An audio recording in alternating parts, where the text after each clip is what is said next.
I'm Natasha Kirchuk, and thanks for joining us from our studios in Israel.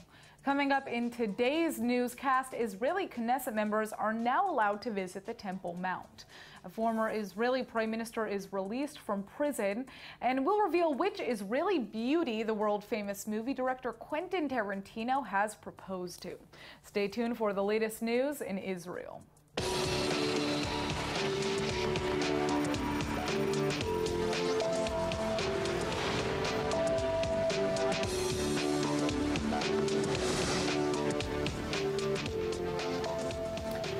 We open with breaking news from Jerusalem. The Israeli Prime Minister Benjamin Netanyahu has just lifted the ban preventing Knesset members from visiting the Temple Mount. It's been 18 months since the restriction was put in place during the heat of the stabbing intifada, which many claim was kicked off by rhetoric from Palestinian officials claiming that Israelis were desecrating the holy site with their, quote, filthy feet. Knesset member and religious freedom activist Yehuda Glick was a major force behind the change. Jewish presence on the Temple Mount, the holiest site in Judaism, is one of the most controversial subjects in the region. Under the status quo, Jews are forbidden from praying there, even though two Jewish activists held a secret wedding at the site last Thursday. All right, former Israeli Prime Minister Ehud Olmert is leaving prison almost a year early despite the police attention he attracted during his 16-month incarceration. In February of 2016, Olmert began his 27-month sentence for graft at the minimum security Masyahu prison in central Israel. He'd been found guilty of accepting bribes over massive real estate deals and tampering with witnesses. At the time, his attorneys had been pushing for the disgraced prime minister to serve his sentences concurrently in one 18-month period. It sounds like they've done better than what they've ever dreamed of. Olmert was released on parole early Sunday morning and has returned to one of his homes in Tel Aviv, according to media reports. During his time in prison, Olmert began working on his memoirs, and just last month, police raided his editor's home and his publisher's office on suspicion that they were in possession of classified material. In May, one of Olmert's lawyers was detained after being found with classified documents, and more of the kind were found in the embattled leader's prison cell. But it sounds like this wasn't enough to prevent his early release. מה שהוא אמר לי אני לא אומר לך, אני אומר לך שהוא היה מאוד נרגש, הוא היה מאוד שמח, והוא הרגיש שמה שהוא ביקש אכן מתקיים, וטוב שכך. The front of the Israeli Prime Minister's residence in Jerusalem was crowded with people on Saturday night, but it wasn't for a celebratory reason. Over 500 people were there as part of an ongoing protest against Netanyahu's decision to freeze plans for a permanent egalitarian prayer space at the Western Wall. The protest was staged by hundreds of reform and conservative Jews who held up signs reading Western Wall for an entire Jewish nation and religious freedom in Israel. The Israeli government approved a plan in January of 2016 to officially recognize a separate pluralistic prayer section at the Robinson's Arch, which is just adjacent to the main Western Wall prayer wall. The compromise was reached after years of negotiations between liberal and American Jewish groups and Israeli officials, giving non-Orthodox Jewish leaders a joint role in overseeing the site. But because of major pushback from powerful ultra-Orthodox members of Netanyahu's current government coalition, the decision has now been frozen. The Israeli Prime Minister's office initially downplayed the move, claiming that anyone who wishes to pray according to conservative or reform customs can still do so at today's existing facility. But the outrage is clear. Major Jewish diaspora groups are pushing Netanyahu to resolve the crisis, warning that support for Israel will begin to deteriorate and that the decision could ultimately impact financial contributions to the nation. When it comes to religious freedom in Israel, the Western Wall isn't the only source of controversy. Last Sunday, the Israeli government voted to move ahead with a bill that will deny the validity of conversions to Judaism that are made outside of the state-sanctioned Orthodox system. The move could affect tens of thousands of people, and joining us to discuss its future impact is Knesset member Oded Foel from the Israel Beitenu party. Thank you so much for joining us. Thank you for inviting me.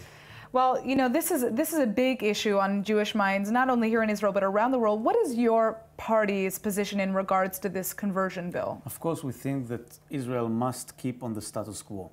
And I think that for years, many years, Israel decided to keep the status quo and not change the way that people can make conversion in Israel, and of course giving the ultimate authority to the chief rabbi that he will be the only one that can make conversion for Judaism in Israel, makes a big problem mainly for people that came from the former Soviet Union. Right. And of course, Olim that come to Israel will have many problems in making conversion. And of course, I'm not talking about only, it's not about Reform or Orthodox. It's about how to make a conversion in Israel, because there are many Orthodox rabbis that don't believe in the way that the chief rabbi thinks that Orthodox rabbi need to convert other people. So I really think that it's a bad legislation.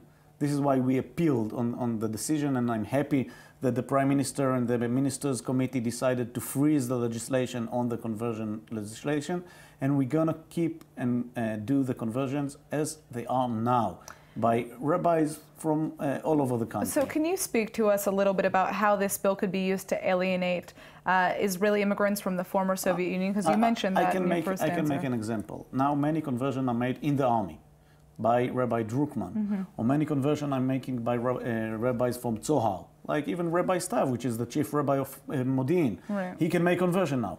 If the legislation will pass, those people won't be able to perform those issues and to make conversions to other people. And they make conversion a bit different than, I think, maybe Rabbi Gafni or all his party want people to make conversion, but it's an Orthodox system. Yet it's an Orthodox system. Right. I think that now we can make it again easier for those people and much more openly conversion and way to do conversion to Judaism. And we're talking about, when we talk about Olim, you need to understand, those are people that the father is a Jew or the grandfather is a Jew. It's not people from outside of the Jewish people. And we need to help them to embrace them when they come back to Israel and to Judaism. You know, I think the question here is, why is this the issue? Why is this something that the Orthodox community is so focused on changing right now? I think that the main issue is because some people went to court in order for the court to decide what kind of conversion can we recognize or what kind can't we. I think that in those issues we don't need to deal through courts. We need to deal through negotiation together with all the groups in the Jewish people. And going to court is, I think, a bad direction that some people went through this direction. I'm happy that now there is a decision to freeze all procedures in court for another 6 months at least, right? Yeah, and I think that we can make some agreements. Of course, like before the 1990s, chief rabbis in any city could make conversion. And of course, the ultra-Orthodox stopped this issue in the 1990s. I think that we can come back to such a situation as we had before, and this will solve the problem. Of course, it's going to be still by chief rabbis in the cities, but you can choose what kind of rabbi in what city you want to convert. Well, and also in what kind of sect of Judaism that you associate with, if you're conservative or reform. I mean, this is something that kind of goes... Yeah, it goes back to the fundamental Jewish identity and where you place yourself anyhow within that. So, you know, let's talk also a little bit about the Kotel, the Western Wall.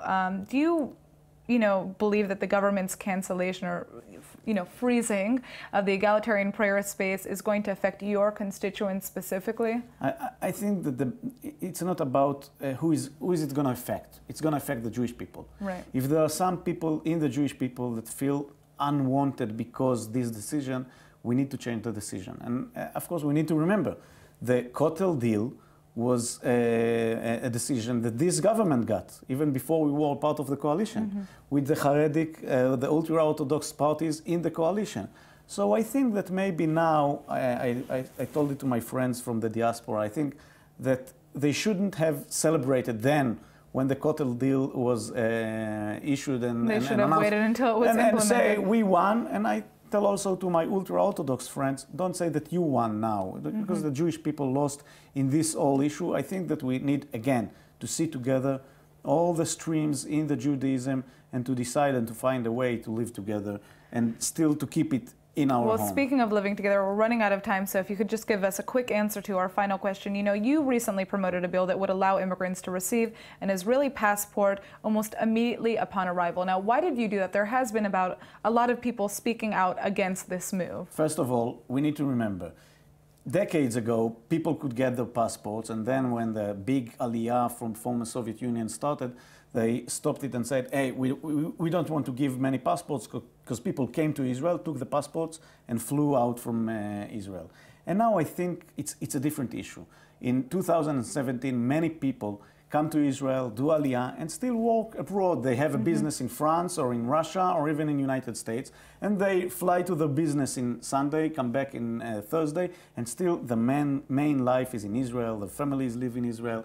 Those people don't need to go and travel around the world with a transition pass, which has many restrictions on it. They can get an Israeli passport. I think that it was a legislation that it seems like this is a move that will ultimately help people like myself. You know, we make aliyah, but we still feel connected to the outside world, the country that we came from. Even Israelis that live in Israel and were born in Israel still find themselves making business abroad and fly in Sunday, come back in Friday, and no one counts the days and see, oh, you weren't enough days in Israel, you can't get a passport.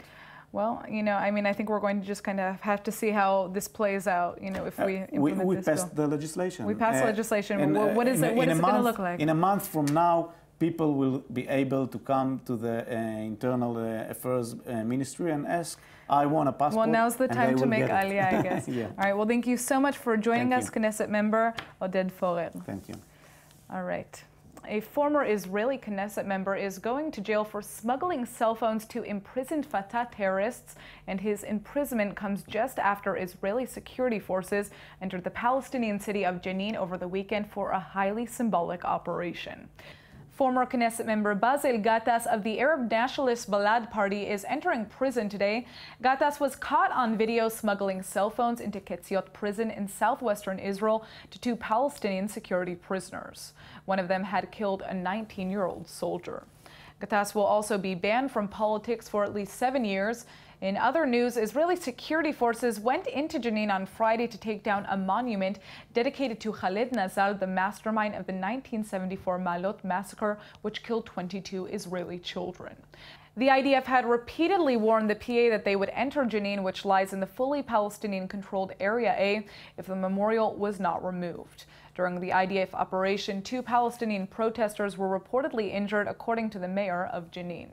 The Israeli army has once again responded to crossfire from the conflict in Syria with strikes on Syrian army assets. It's been a tense time on the Israeli-Syrian border lately, with almost daily errant fire spilling over from Syria into Israeli territory. And Israel has been responding with airstrikes on Syrian installations. On Saturday, another 2 mortar shells from Syria landed in open areas in the northern Golan Heights. As per usual, Israel has responded by attacking Syrian army positions, this time destroying an artillery piece. Israel holds the Syrian regime responsible for all attacks originating from within its borders. Russia is imposing a de facto and no-fly zone over much of Syria and has threatened to shoot down U.S. aircraft, but apparently Israel doesn't feel threatened. Last Wednesday, Israeli Prime Minister Benjamin Netanyahu was giving a speech in the Golan city of Katzrin when a shell from Syria fell into the area. A UN-linked advisory committee has serious doubts about the Palestinian Authority's claims to the old city of Hebron as an exclusively Muslim cultural site, yet they're also calling for Israel to let UN fact-finders into the disputed city. ILTV correspondent Max Keisler is here with more details. Now, Max, what is going on? Well, to make a long story short, the Palestinian Authority is trying to say that history begins in Hebron in the 13th century. And Israel is uncharacteristically pushing back against this very assertively. We're seeing Israeli officials talk about how Jewish presence here goes back 3,000 years. We're seeing Israeli officials talk about connection to the religious sites. And we're also seeing this very strong move of a travel ban on the fact-finding team. Now, is this move paying off?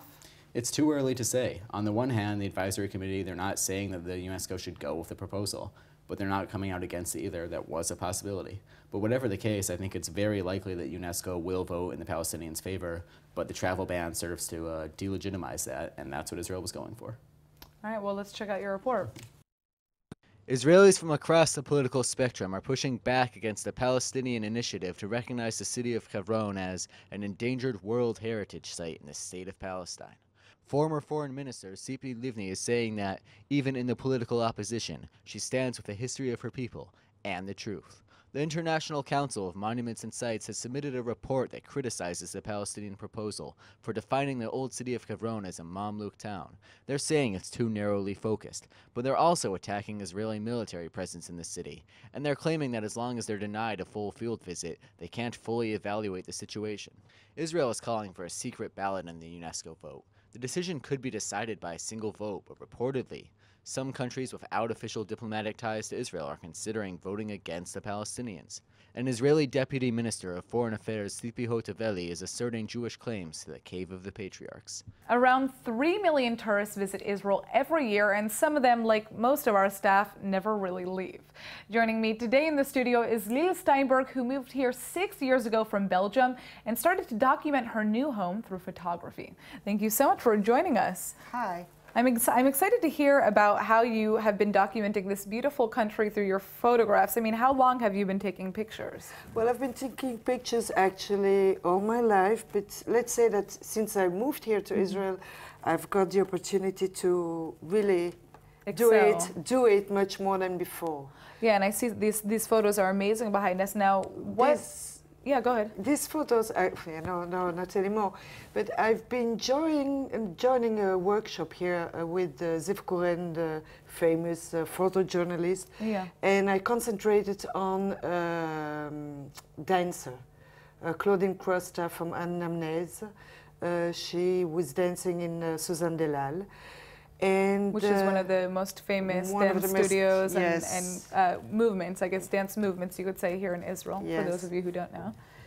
And I really, really loved the movements, you know, to combine the movements with the camera. I mean, I was working there very hard because I was working on this project for 4 months, which allowed me to anticipate every movement. And now but a lot of your your photography is not just dancers, obviously. No. You're documenting your life here in Israel and what this country looks like. What inspired you to start doing that in the first place? Well, actually, Tel Aviv is a quite interesting city. As they call it, the never sleeping city. It's full of smells, of colors, of people from all over the world. Yeah. This really makes it amazing. So it's, you know, there's no end to it. It's really, No, I mean, it's true. I feel every day when I'm walking on the street here that there's something that I somehow want to capture and just be able to save, you know, on my phone. And I wish I could take photos as beautiful as yours. Everyone today takes pictures. Everyone does, but, you know, not everybody knows how to capture the moment as well as perhaps, you know, what we're seeing here. Now, tell us, you said that, you know, Tel Aviv inspires you because of the sounds. It's a never sleeping city. Is there something, one aspect of Tel Aviv, this city, that you love the most to take photos of?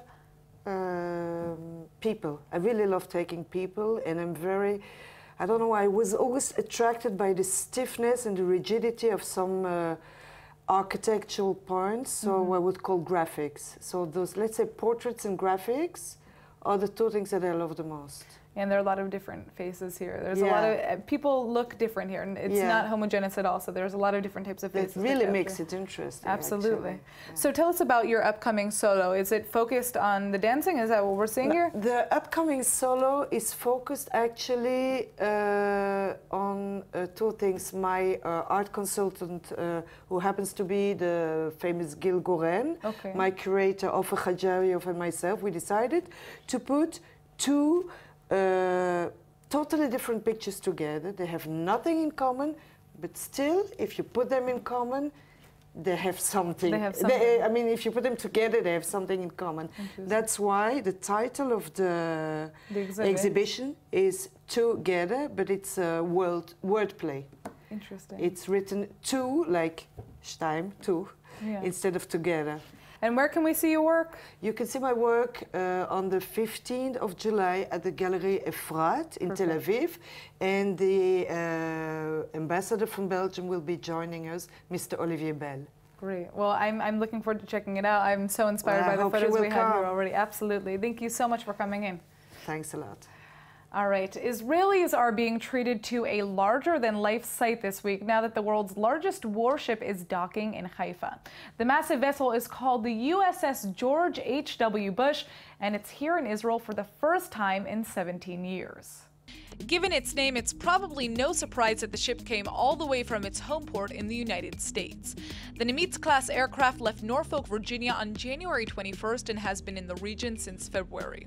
It's supposed to serve as a base for Given its name, it's probably no surprise that the ship came all the way from its home port in the United States. The Nimitz-class aircraft left Norfolk, Virginia on January 21st and has been in the region since February. It's supposed to serve as a base for airstrikes against the Islamic State group, and it operates mainly in the Persian Gulf. Now, to put the size of the massive ship in perspective, it's 333 meters long and can carry a crew of over 5,000 people. Plus, it can fit around 90 fighter jets and helicopters, in addition, if I may add. Because the nuclear-powered warship is so big, it actually wasn't able to enter the Haifa post itself and had to drop and anchor 4 kilometers from the harbor. As of now, Israel and American officials have not provided any details about the nature of this visit, but U.S. and Israeli navies often cooperate closely. Over the course of the next 4 days, the George HW Bush will tour Israel to celebrate the upcoming American Independence Day in the Holy Land. The world-famous and my personal favorite movie director Quentin Tarantino is engaged, and you may be surprised, but all of his fans here at ILTV are actually happy about it because his soon-to-be wife happens to be Israeli. ILTV's Emmanuel Kadosh joins us with the scoop. Emmanuel? Yes. Okay, well, now that stunning Israeli women are on the international map, we have another addition to Hollywood headlines. It is the daughter of famous Israeli singer-songwriter Tzvika Peek, Daniela Peek. She said yes to Tarantino over the weekend to his big question, and they are officially engaged. Well, let's check out your report. Yes. Gal Gadot, you can have a rest from the spotlight, but just for a bit, because Hollywood headlines are wrapped around the Israeli singer Daniela Peek and her new fiancé, Quentin Tarantino. And yes, the Quentin Tarantino we are talking about is the Oscar-winning Hollywood director Tarantino, responsible for the groundbreaking films Pulp Fiction to Kill Bill to Django Unchained. So, how did he end up with a 33-year-old Israeli performer? Well, back in 2009, the two met while the filmmaker was in the Holy Land promoting the film Inglourious Basterds, and have since been on again and off again. Now it appears like the couple is officially settling down following their engagement this weekend. Peek, the daughter of famous Israeli singer-songwriter Tzvika Peek, confirmed the news with Israeli news website Ynet, saying, quote, "It's true. We are very happy and excited."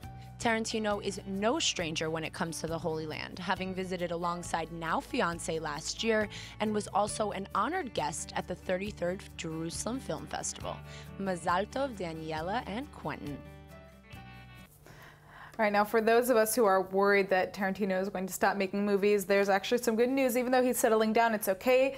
We still have time. The film director always said that he would retire after he made 10 movies, and he's only made 8 so far. Right. So that means another 2 films to go. Hopefully one of them will be here in Israel. Enroll in eTeacher's online Hebrew courses and quickly discover that it creates the deepest connection to Israel that you could ever imagine. And now for our Hebrew word of the day. Speaking of wedding bells, engagement rings, and saying the big yes, today's word is arus or arusa, which means fiancé in Hebrew. Now, Emmanuel, I know this is something that you like to talk about a lot. You get very excited when it comes to weddings. Yes, it's a topic I love. You know, it's a girl's special day, being in arusa and getting to plan the wedding, the flowers, the dress, everything down to the arus's bow tie, his socks, everything that goes into a wedding. So I feel like you've already been planning this out a little bit in advance. We just need to now find you an arus. An arus, yes. Wedding season in Israel might be the most important season here, you know? Absolutely. I mean, and everyone knows the saying, if you can't handle the heat, get out of the kitchen. And let's just say that Israeli arusa, arusot, that's a plural yes. for arusa. You know, you should avoid the kitchen. If you know, they're very heated, so you're definitely going to need to get out. Right, because the turnover time here between getting engaged to actually getting married is pretty short. People just kind of want to get it done. Few months, you know, they get engaged very, very early on, and they get everything done fast. Yeah, well, I think that maybe your next job would be a wedding planner for, you already know this. Definitely. So for all of you arusot and arusim out there, Emmanuel is your girl. Good luck. All right, let's turn to the weather now. All right. So it looks like tonight the sky should be clear to partly cloudy with a low of 75 or 24 degrees Celsius. Then tomorrow you can expect a significant rise in temperatures with a high of 92 or 33 degrees Celsius. All right, that's it for today's news. Today's exchange rate is 3.49 shekels to the American dollar. Remember to sign up for our daily newsletter at iltv.tv. I'm Natasha Kirchuk, and thanks for watching.